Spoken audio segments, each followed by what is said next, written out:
Lëvizshmëria normale, nëse një zorë është e shëndetshme, do ta kuptojmë të lëvizshmëria, kur ne dalim jashtë 1 herë, 2 herë në ditë,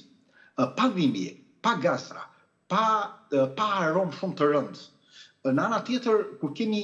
nuk kemi kapslëk kronik, kur nuk kemi probleme diarem, kur nuk kemi fryrje pas konsumimit të ushqimit, kjo zorë është e shëndetshme. Një zorë e shëndetshme do prodhoj neurotransmetues, siç është serotonina, që ndihmon në një humor të qëndrueshëm, në gjumë të mirë, në eliminimin e ankthit, në presionin apo në aritmit, përthithja e gjithë elementeve si hekuri i zinku, vitaminat edhe elemente të tjerë, patjetër do reflektojnë vetëm nga shëndeti i zorës. Kështu që shenjat që një zorë është e shëndetshme mund të kemi jashtëqitje të rregullt,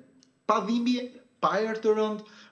mos kemi shumë pak fryrje ose pak, po themi, duhet kemi një lëkurë të pastër, dhe aty ne e kuptojmë, të kemi një energji ditore shumë të mirë,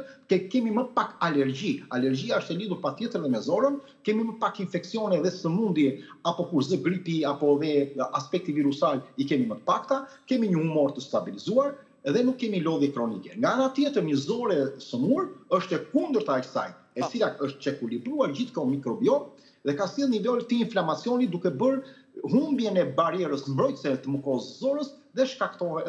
sjell problematika të mëdha.